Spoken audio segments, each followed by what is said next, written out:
Physiatry Mentors. I'm Dr. Sheena Bhuva. I'm Dr. Benecia Williams. And together we are Benecia. Thanks everyone. Thanks everyone for joining. So today we've got two special guests, Dr. Chaitanya Konda and Dr.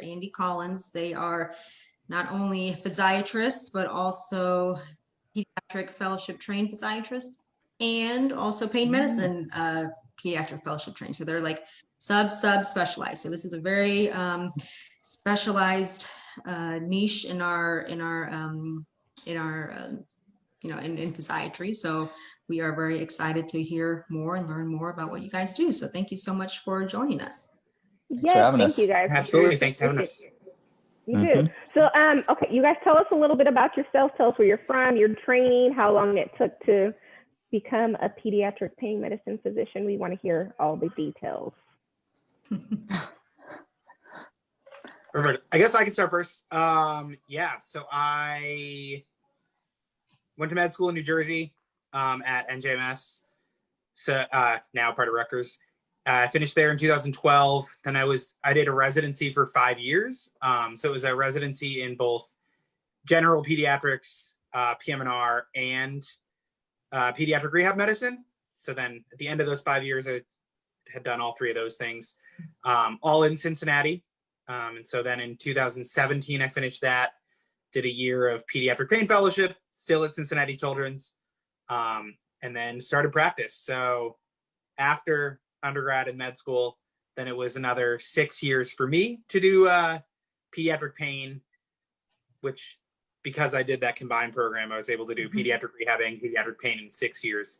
Typically, if you do rehab residency, then 2 years of peds rehab fellowship, then it would be an extra year. So it'd be 7 for a lot of those people, if that's the path someone takes. So there's lots of paths to get to pediatric pain. Nice. And what do you do now? So now I am a pediatric rehab and pediatric pain attending at Cincinnati Children's. So I do 60% rehab and 40% pain. I do a variety of things in each of those. So in rehab, I do like most of the things people would do in peds rehab practice, or at least kind of what I think of that. So I do a lot of cerebral palsy management, a little bit of brain injury. I help manage our baclofen and pump program. I do peds EMGs. And then in my 40% that's pain, I do some like general musculoskeletal pain clinics, which is a multidisciplinary clinic. And then I have a specialty chronic pain and sickle cell disease clinic that I also do. I do a little bit of time on inpatient for both of those too, like pain consults, rehab consults, and inpatient peds rehab. Neat. All right. Yeah, we'll definitely go into more detail about that later. What about you, Chait? So I did undergrad at UT Austin. I was a healthcare actuary for a couple of years and went back to med school. Did med school at TCOM, and I did my residency, PM&R residency. Yeah, that's right. PM&R residency at UT Austin Dell Medical School. And then I did the pediatric pain fellowship. So I actually am adult by training and ended up doing the pediatric pain fellowship. And then now I'm going to be starting at UT Southwestern in a month, less than a month. Nice. Yeah. So when did you guys both get exposed to pediatric pain medicine, and why did you decide that you wanted to do this specialty? Well, I can go first. Mine's probably a little longer, but basically I had a pediatric rehab attending we got a consult on a pain patient because no one was doing any pain consults in our hospital. And basically after we saw the patient, she was like, you should do pediatric pain. You could write your ticket. So at the time I was thinking about pediatric rehab but I have a family, have kids. So doing a 2-year fellowship was something that was just really it just was very difficult for me to kind of fathom.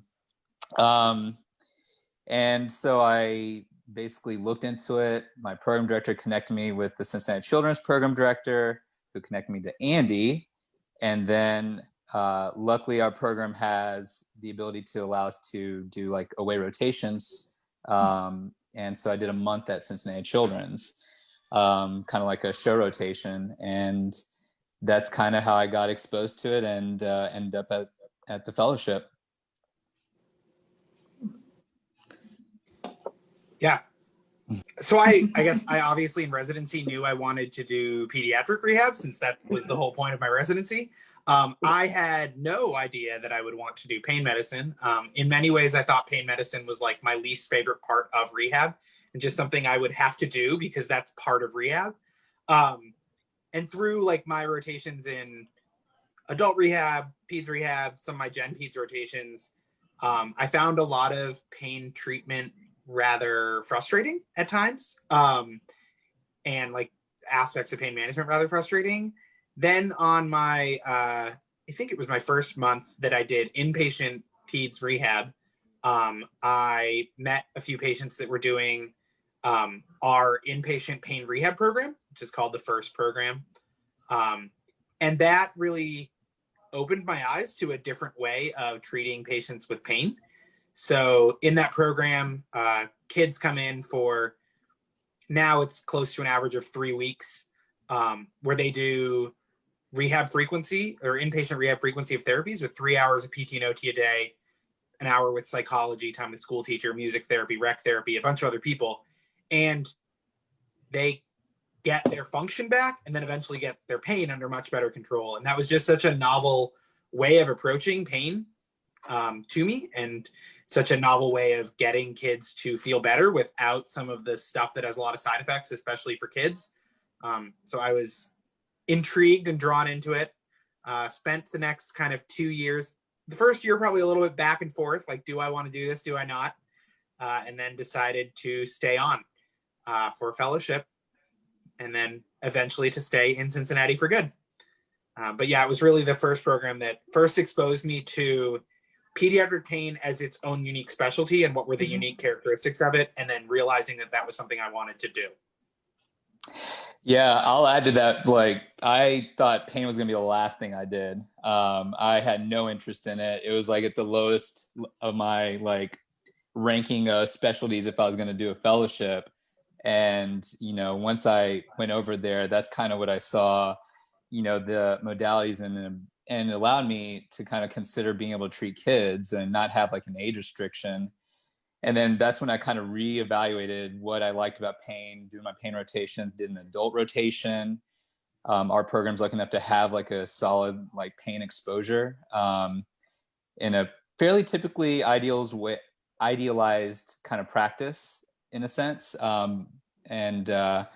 You know, so that's kind of what led me to say, you know, I think pediatric pain is a route that I want to take. And I feel like I could, you know, treat a broad range of patients. And I think that was kind of like my motivation at the end of the day was, you know, I didn't want to have like an age restriction. When I found out that I actually like pain, I like the procedures, I like the concept. I saw it so much within rehab.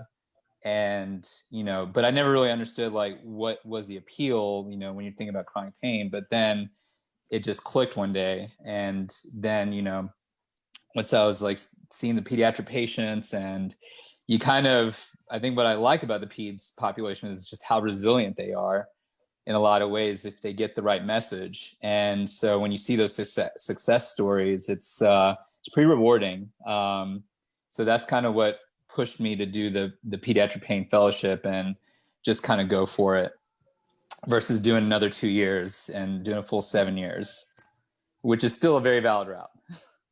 No, that's awesome. And that was kind of leads me to the next question since you just finished up your fellowship. Tell us what the application process was like.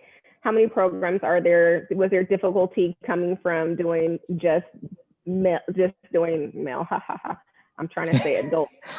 Doing adults to children.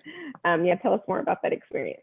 Yeah, so there are only, well, when I applied that I knew of, there were 4 pediatric pain programs that I personally knew of. 3 of them that were ACGME board certified. That would be Boston and Cincinnati Children's, and then at that year, Colorado added themselves to the list. I know there were maybe 2 others that were kind of had their pediatric pain curriculum built into their pediatric anesthesia, because, you know, classically this is an anesthesia based type of specialty and fellowship. But, you know, you had to be an anesthesiologist. But these are the programs that would consider PM&R as a field to be a fellow. So, you know, I think that being there for a month, kind of what I was really surprised with in terms of what pediatric pain was just how easily it correlated to what we did in PM&R. And that was on the adult side and the pediatric side, in how we evaluate the musculoskeletal type of pain that you see, the functional debility that these patients get. You know, so for me, the application process was actually fairly simple. I wasn't one of the people that was like applying to 50 programs and just trying to get my name in the hat. I was actually really, really selective. Part of that is because of my personal situation, but part of that was, you know, if I was going to do an adult fellowship, I really didn't see the reason why I would want to go outside of the state, you know, of Texas. So I maybe applied for 6 programs total. And really, you know, once I got an offer from Cincinnati Children's, and, you know, once they, you know, I felt pretty, I guess, honored that they wanted me there. So once I got that, I just had to make that hard decision, you know, because I still liked adult pain. There are a lot of aspects of it that were interesting to me, and certainly from a procedural standpoint were interesting. But ultimately, that's kind of, my heart just kind of pushed me towards peds. And I think the thing to know about pediatric pain fellowships is that it's not real. It's still an adult boarded fellowship. So there's no such thing as a pediatric pain boarding. You're at least as of right now. As of not right now, yes. It's 6 months of pediatric exposure, and then you're still getting 6 months of the adult side. Oh, So okay, you kind of get to see both sides. And most pediatric pain patients that you know, I tend to see were kind of in the adolescent range at the end of the day. I rarely, at least in the outpatient setting, rarely saw anybody under the age of 10. Most of the patients that were under the age of 10 were inpatient. So, you know, so it kind of transitioned really easily. You know, in PM&R, we do a lot of outpatient clinics, do a lot of musculoskeletal clinic. We know how to manage chronic pain. And so it translated really well, and I just fit right in. It's just a matter of what your comfort level with pediatrics is. So I think the other thing that helped me was I spent a lot of extra time during my residency doing more pediatrics. So I did like 6 months of pediatrics within my residency. You know, so a lot of things that came up on my interview were like, what were my exposure points to pediatrics? What was my comfort level? It helped that I did a rotation, because ultimately, you know, because it's an adult boarded kind of fellowship, anybody can apply, but and there are graduates of these fellowships that go into adults and just go straight, like full on, like, you know, spinal cord stimulation or modulation. They're doing Medtronics talks and training and things like that, and they only do adult. So it's a lot more judicious in terms of how they evaluate candidates. You really have to show a passion and an interest level in pediatrics on some level. Whether you end up in it or not, it's, you know, I think they understand like the difficulty of it. But, and I guess, what was the second part of the question? Yeah. So, and so I'm going to be starting at UT Southwestern. And so some of the issues with finding a job was, you know, because I'm adult trained, it's a matter of building a position, so to speak, and it takes coordination. Unfortunately, you know, COVID-19 happened. And so a lot of parties that were involved and really interested in bringing me on for pediatric pain had to back out, for better or worse, but still have an interest. Because I think the biggest part is what Andy mentioned was like the rehab. The biggest kind of wave of interest right now in pediatric pain is building an inpatient rehab program or some type of comprehensive multi-interdisciplinary rehabilitation program. And I think that's where like being a PM&R person really appealed to the people I interviewed with. No, I think it's great. I think you're at a good setting where you can really build it to what you want to be, you know, what you want it to be. Sheena and I both rotated out our children's house when Baylor owned it before UT Southwestern bought it. And it's such a great program. It's a beautiful hospital. So I can really see how you can come in there and make it what you want to be. And I know Stephanie will be joining partly Scottish Rite and UT Southwestern. So I really look forward to what you guys are going to bring to the pediatrics world down there. And yeah, it's super exciting. It's going to be like a yeah, pediatric mecca. Like you guys are going to yeah, do it really great. is. Yeah, I think 3 of our incoming class of attendings are all pediatrics based. Wow, that's awesome. that is awesome. It really is. Big need for it.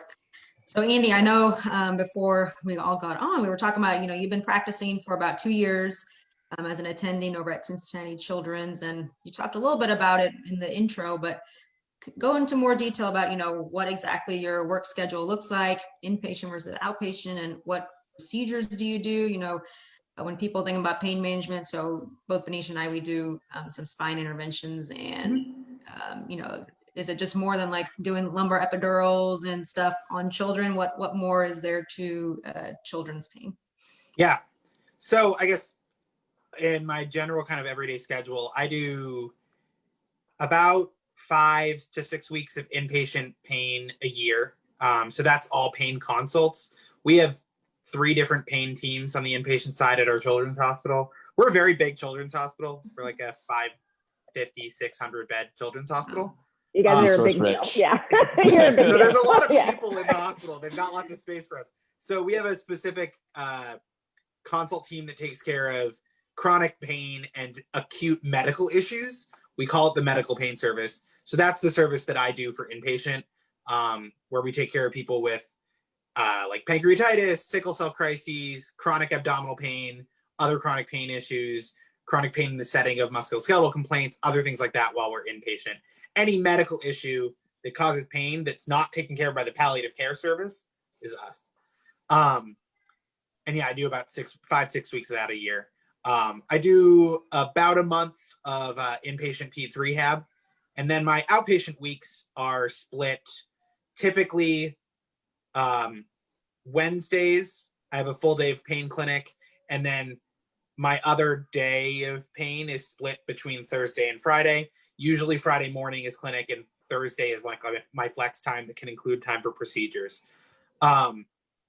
My Wednesday clinics, I have a half day of all new visits.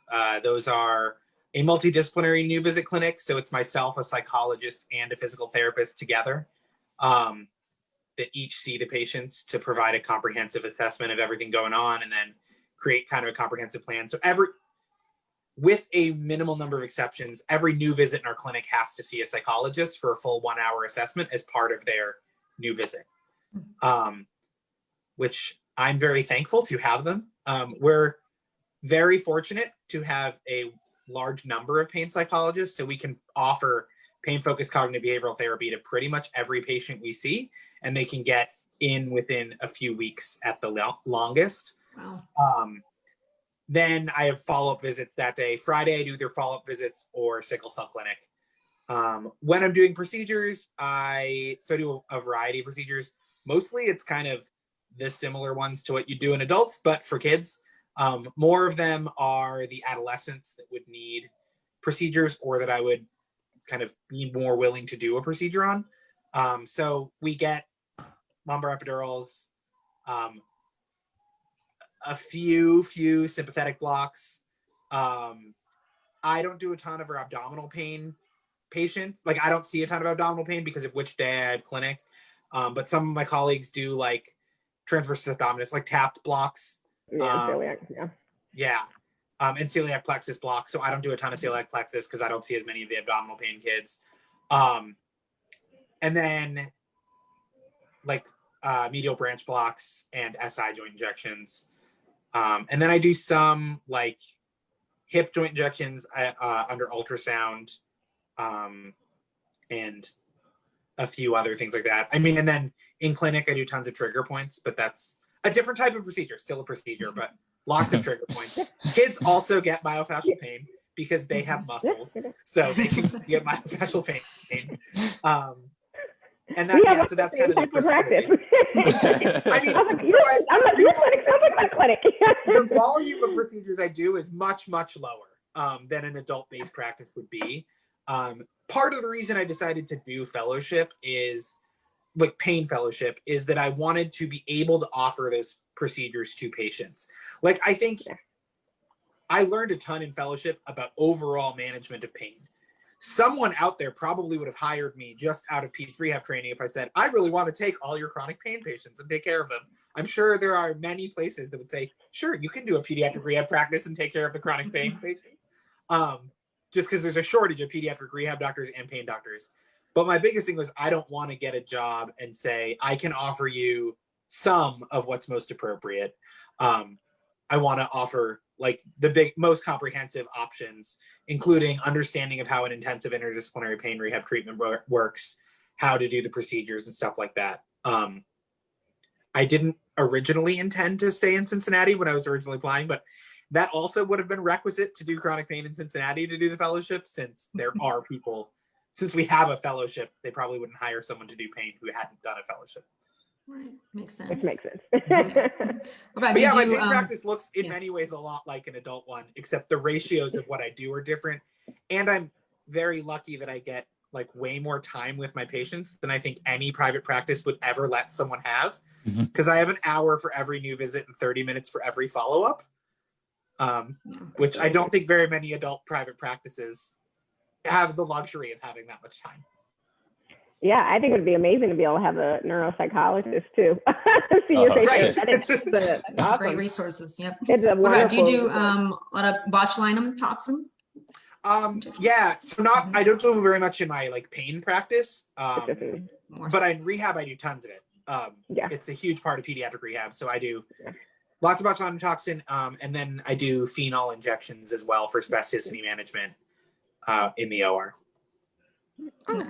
Following up on that, so how often, you hear about neuromodulation, and obviously it's rare, but do you actually have kids that you do neuromodulation on, like either spinal cord stimulator, peripheral nerve stimulator, that stuff? We have, since my fellowship started, I think we have had like maybe 4 kids with spinal cord stimulators. So we don't put in the stimulators ourselves with that kind of volume, and with a lot of the kids that are required, well, a portion of that very small number, which I might be wrong about, but a portion of that very small number have other genetic or other things going on that have additionally made their anatomy more complicated. So we partner with one of our neurosurgeons to place the stimulators, but we have a small handful. And we don't have anyone on intrathecal pumps for pain, any pediatric patients currently in our practice with intrathecal pumps for pain. Right. Our rehab practice has tons and tons for baclofen, but baclofen. Now, I'm sure you're doing a ton of it. I got plenty of those. That's awesome. So what are some challenges that you face as a pediatric pain physician? And I was bringing that question up because everyone knows like pediatric patients are amazing, but sometimes there's challenges because sometimes their parents are not amazing. So what are some challenges, and how do you overcome those challenges? Yeah. Chait, if you want to go first, go for it. Well, I think, I think about everybody that says that, the whole thing, like the parents, always kind of being like, I don't like to treat pediatric patients because of the parents. For me, I guess I didn't really see much of a difference between dealing with a parent and dealing with a chronic pain adult patient. I felt in my experience, in my limited training, I felt like they're still demanding in their own right. And they all had the same types of challenges. And I think that biggest challenge is always buy-in when you talk about comprehensive pain care and doing the things that are really recommended and appropriate to get better. I think we see it now, like in this world, like Dr. Google, and parents are looking at just like as patients and as like parents. So for me, I think the way that I've kind of overcome it is actually really kind of simple in my mind, maybe not, but I'm a parent and I always thought I'd be a laid back dad. I'm not.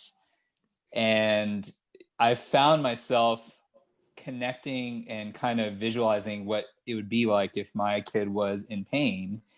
And I think like what I found in pediatric pain was a lot of these patients are actually, you know, I think there's a stigma of, oh, pediatric pain, these patients are like the worst of the worst. These patients are just, you know, you're thinking about like CRPS, like whole body CRPS, or like small fiber neuropathy. And, you know, there's a lot of psychosocial kind of overlay, and that's like every pediatric patient. My experience in fellowship was not that. As a matter of fact, the most difficult patient I ever had in pediatric pain was the one pediatric pain patient I was allowed to have in my continuity clinic in residency. But in Cincinnati Children's, at least in my fellowship, it wasn't like that at all. I mean, you're seeing not just abdominal pain, you're seeing CRPS. We see a lot of like Ehlers-Danlos with myofascial pain. You see I saw a surprising amount of sports patients, like athletes that just didn't get past a certain point after 3 months, and they ended up in our clinic. And really, like, you know, it was being able to have that time, honestly, you know, to talk to them about their diagnosis. A lot of those patients were just, you know, they come from places where they bounce around. And as you know, Cincinnati Children's has a lot of resources. The reality is that most of these places don't. And I think that was another reason why I did the fellowship, was because my goal was to come back to Texas and kind of create more resources for people that could see these patients. And I think like that's kind of the issue, is that these patients bounce around, and then next thing you know, these parents are desperate. The patients are desperate. They've lost function. They can't go to school. And, you know, they're just looking for some kind of an answer, even if it's just, you're going to be in pain, but this is kind of what's causing, this is the thorough answer for you guys. And this is what we need to do to get you back. You know, as we all know as physiatrists, that it's all about function when it comes to pain management. It's not about the pain itself. It's all about getting that functional debility improved as best as we can. So I think like once they kind of get that right type of dialogue with the provider, you know, it's, they tend to do really well. And I think one of the things that our attendings kind of harp on is the therapeutic relationship with the parent and the patient, and not losing that. So, we saw some doozies. I saw some doozies this year, at least in the inpatient setting. But at the end of the day, you know, being able to remember those things is kind of what helped me get through it. And it was always rewarding because more often than not, they did get better. Oh, and I think that you kind of really, I wanted to touch on something you said. I see a lot of geriatric, other end of the spectrum, a lot of geriatric pain patients. And like you said, a lot of times they've been bouncing around, and sometimes it's just education. And, you know, I show every single patient their MRI, their x-rays, so they understand, you know, a lot of times they're limited on what they can have done. They've already had everything done. They've had all the injections. They've had the rhizotomies. They would be a surgical candidate 20 years ago, but they're 95. So it's just saying, hey, like my goal, I always tell them, is like to make you as functional as possible. I'm like, I can't take all your pain away, but if I can make you more functional, that is my job. And this is why I can't. But I think they just appreciate that open dialogue and that education, and just someone who just understands and believes that they are having the pain, that it's there, and just trying different things, you know? Yeah. I mean, honestly, often the parents can become like an ally for us in overall treatment. Like most of the kids and parents that are going through this, I mean, they've been through and are still going through a really, really difficult situation. For the kid themselves living through that pain, and for a parent to watch your kid suffering for a long time is very challenging. And so obviously every patient and every family comes in with their own set of challenges, preconceived notions of what's going to happen in a pain clinic, how these things go, past healthcare experiences that have been positive, negative, a mix of the two, and all of those things that come into every therapeutic relationship. Yes, having an additional set of people is like having two patients, is what sometimes people say in pediatrics, but that also means there's opportunities to connect on different levels with two different people. And I think part of what makes that experience positive is having the time and support and resources to do things in a way that's so supportive and helpful. We definitely rely on our psychologists for that as well. But also I think, I don't know, it's just a lot of people are very supportive, and a lot of parents, there's psychosocial challenges for every patient population around. I think people sometimes perceive there to be more in pain management than in other fields, but I don't know if that's 100% true. And it's definitely different in every field, but it's also, there's unique opportunities to help those people in a different way. And it's cool. I think there's a lot of, the parents that I've worked with all really want the best for their kid. And so there's definitely some opportunities there to partner and have an ally who can help motivate the person who's suffering. Because when you're the one suffering with a lot of chronic pain, it's hard to get yourself to do a lot of stuff, because it's, I mean, you're like, I don't know if this is going to work, but if you have an outsider who could be your like coach and cheerleader right there in your house, who can, you know, remind you to do your home exercise program when you're feeling terrible, it's great to have those people on our side too. I'd also kind of add, you know, the physical therapist, you know, sometimes I think we forget what kind of exposure patients have to what kind of physical therapists, and the comfort level that some people, physical therapists out in practice, have with a particular diagnosis. You know, that was one of the things that we found with our saw the door open. Yeah, I thought we were going to be safe. That's one of the things that I found that they've had difficulty with is, you know, a lot of physical therapists just need some direction. And we had someone that was seeing a lot of pain patients and understood the concepts of pain. And the reality is that most physical therapists don't. I mean, the majority of them overall. I think that's changing, but, you know, having that resource or understanding, you know, sometimes they don't go through the right therapies, or sometimes they just don't, they hit a wall, but they don't know how to push through that wall. And, you know, that's another kind of deficit in their care when it comes to like pain management. And I think most physical therapists, and I think most physical therapists out there, especially, I mean, within peds pain, I think most pediatric focused therapists or like adult sports therapists or any of those have the foundation of skills to treat these patients, but they may look at a 15-year-old with really severe chronic pain and say, oh, I don't know what to do. It's like, well, you actually, they do have the skills for what to do for that. So with the guidance from a multidisciplinary pain clinic, like we have our PT in clinic, we'll then together with our recommendations, we'll communicate with anyone's community PT back home, whether that's just 20 minutes away in the Cincinnati metro area who doesn't want to come to base all the time to our main hospital, or someone in a totally different city.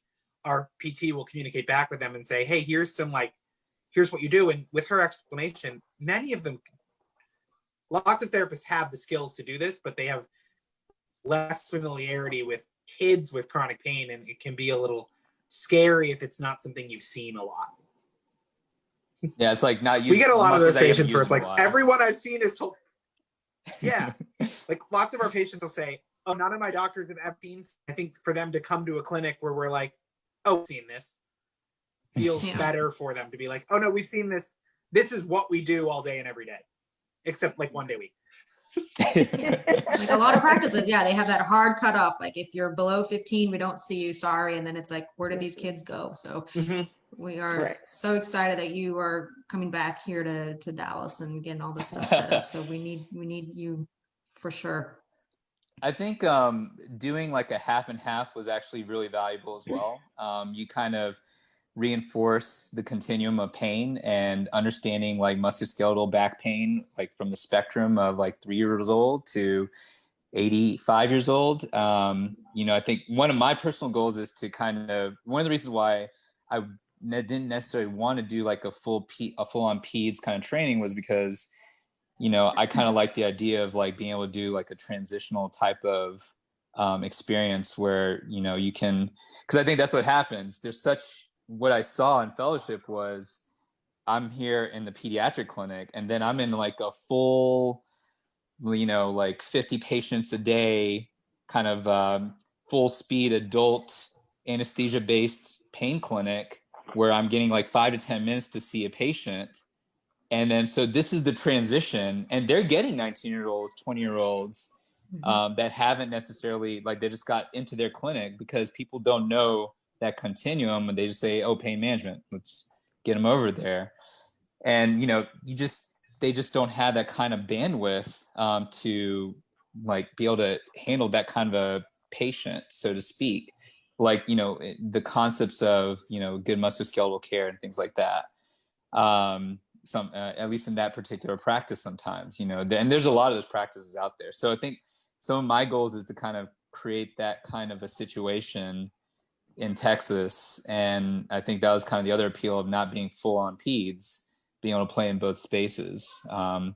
So, you know, I'll eventually be doing, I mean, I'll be starting off adult for now, but, you know, I'll be doing the full gamut of procedures, and then slowly kind of transition, create a space for pediatrics as well. Awesome.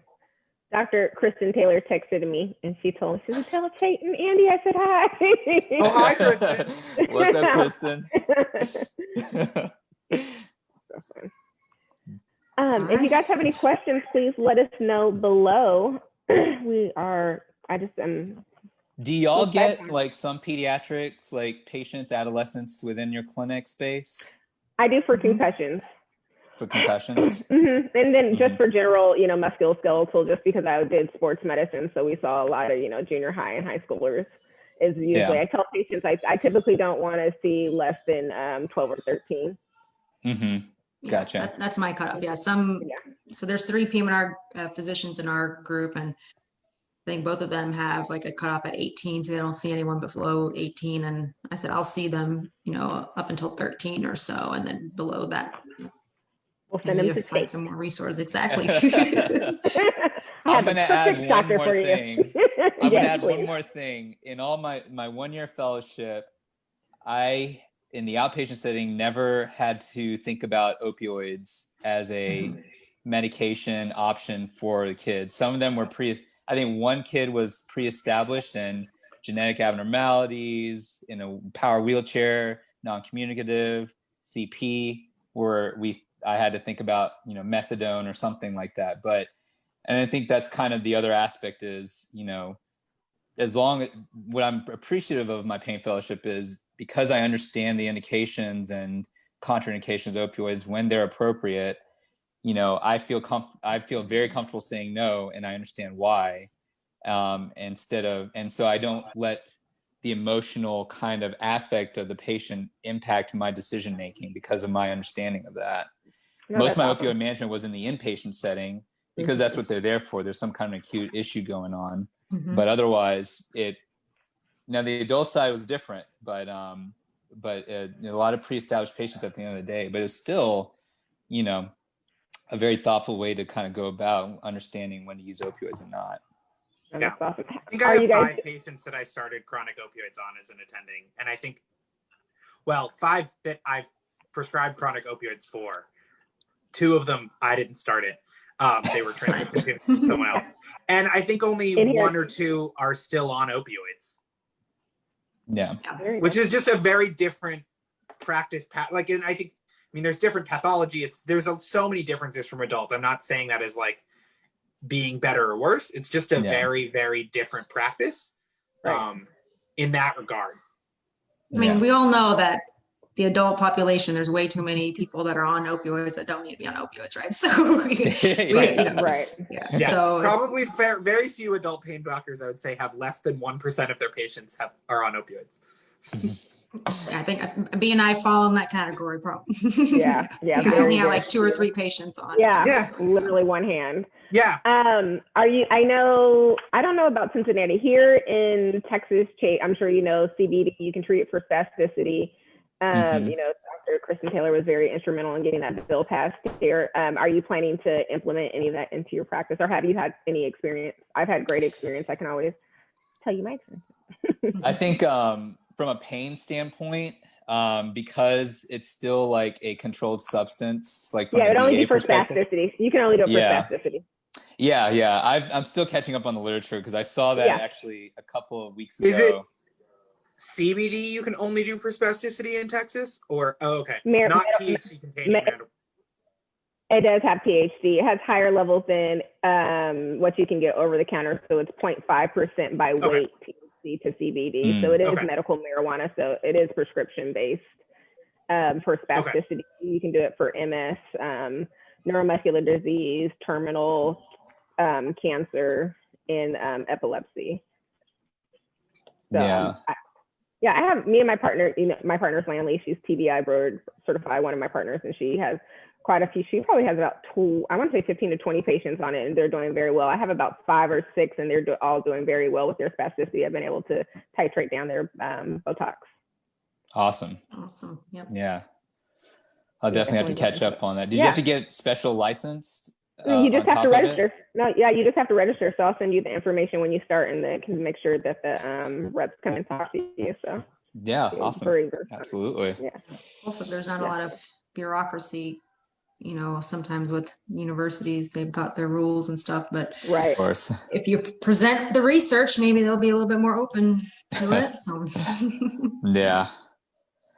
We'll have to see. We'll have to see. All right. Any questions, guys, out there?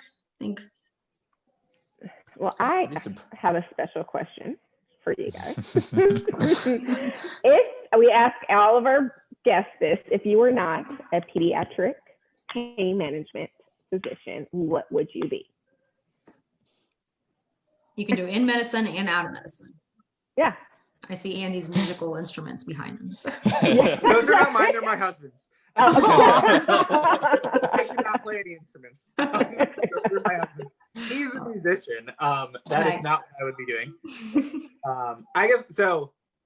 Realistically, I mean, I think I often say that I would like to have been a teacher and a high school science teacher. However, realistically, what I probably would have done was become a forensic anthropologist.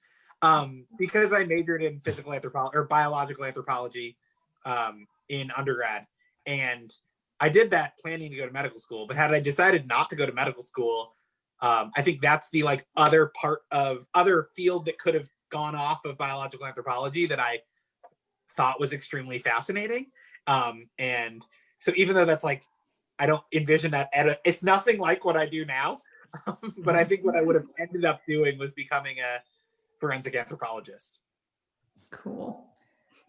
Yeah, I thought hard and long about this question. I knew it was coming. I'm not tall enough to be the first Indian basketball player. So I think I would have gone to medicine. I think I probably would have done something pediatrics, maybe from the beginning. I mean, obviously because this is a second career, but I think I would have gone something in the pediatric realm, most likely. But PM&R was hard to stay away from. So, I think ultimately, I don't know. I think I'm happy with my choice at the end of the day, but that's because I put a lot of thought into going back to med school.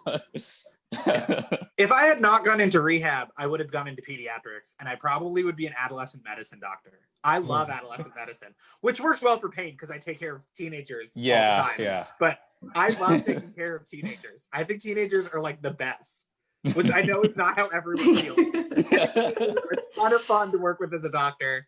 They are it's a really cool combination of being emerging from childhood, learning how to be an adult, taking care of your medical care, but also not really doing it all the time. And it's a great relationship to be able to. So I think I would have been an adolescent medicine.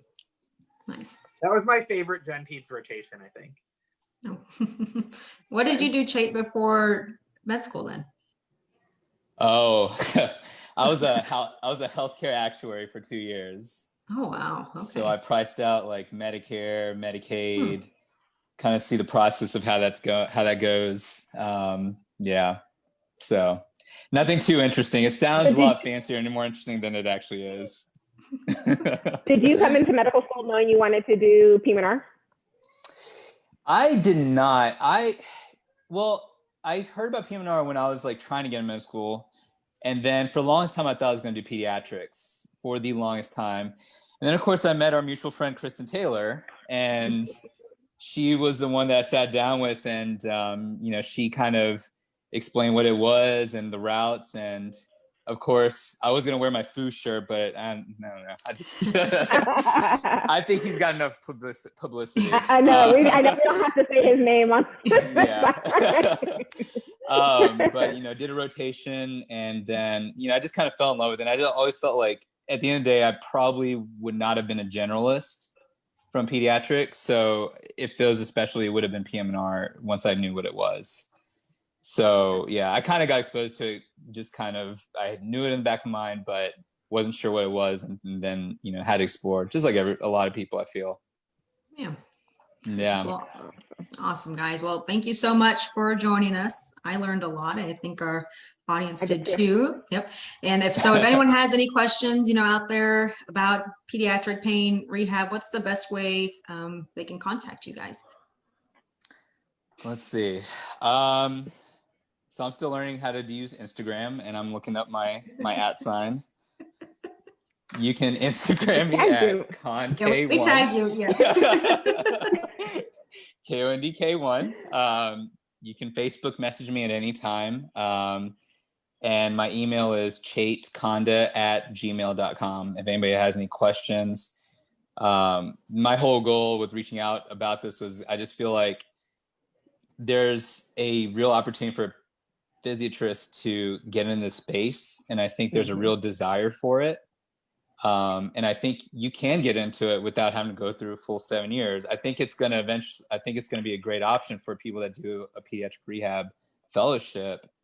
But I think there's a way to do that without it. And obviously I'm an example, but if you have a passion for peds, you can find a way. And you don't, at the end of the day, you don't have to be in peds. Like, you still get a really good education from a pain standpoint. I mean, I think there are 4 or 5 graduates from before me that are just doing adult fellowship. Ultimately, they just decided, what they care about is just, anybody that wants to learn about pediatric pain. And then I think it all blends well into the adult side as well. There are concepts that carry over appropriately, and you can do whatever you want with it. And I kind of think it's a very versatile fellowship. So yeah. You can try to use social media to contact me. I may or may not respond well on it, but I go for it. But also you can email me. My work email address is probably the easiest one. It's andrew.collins @cchmc.org. So it's just, CCHMC is Cincinnati Children's Hospital Medical Center .org. And feel free to also ask anyone out there that's interested in fellowship. I am not our fellowship director, but I am one of the attendings in the practice, and I work closely with our fellowship director. And I can definitely talk to you about what it's like to be a physiatrist in practice at ours. I do not mean to encourage people to just do fellowship after fellowship after fellowship, but I think doing both pediatric rehab and pediatric pain is a super rewarding career, and there's awesome opportunities. And also, it's really easy to find a job wanting to do that because everyone wants someone to do those things. Oh, yeah. Never shortage, right? Awesome. Not that it's hard to find a job in pediatric rehab at all, I don't think so. Right. Awesome. No, you guys, thank you again so much. Anyone, you can always follow us on Virtual Physiatry Mentors on Facebook as well as Instagram. This episode will be uploaded to YouTube later on today, as well as our Instagram TV, and we'll email it to you guys so you can have access to it as well. We have a very busy week with takeovers. This week we have the Cyanide Hospital of Baltimore is taking over our Instagram on Wednesday, followed by the Carolinas and then Marion Joy. So be sure to check their programs out. And Sheena, awesome. Sheena is taking 2 weeks off, you guys. What? I know. I think we've been going very strong since March or something like that. So we're taking 2 weeks off. So we'll catch you in 2 weeks. But we do have a very exciting lineup. I think we are scheduled until the middle of October when we get back. Some very good things coming for you guys. So we'll catch you then. Okay. Bye. Thank you. Thank you so much for having us. Yep.